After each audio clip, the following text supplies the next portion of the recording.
Hello everybody, I want to show you with this video how you can take a screenshot with the Samsung Galaxy A40. So what we need is the power button and the volume down button. If you press these both buttons for the same time, you will have a screenshot. One more time, the power button and the volume down button for the same time, and you have a screenshot. Then there's also another way to take a screenshot with the edge of the palm, like this.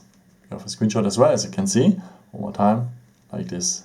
And it really works well. Sometimes it doesn't work because you have to enable it first. So then you just go here like this to the settings. And then we need to point advanced features.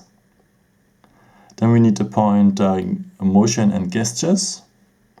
And then we need to point palm swipe to capture. And as you can see, this one has to be enabled.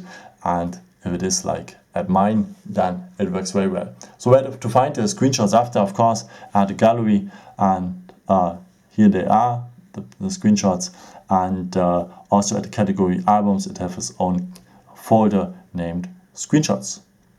Yeah, I hope I could help you with this video and answer your question.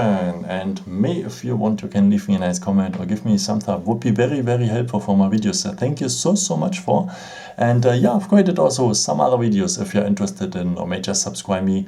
It would be a pleasure to see you again. Maybe until next time. Ciao.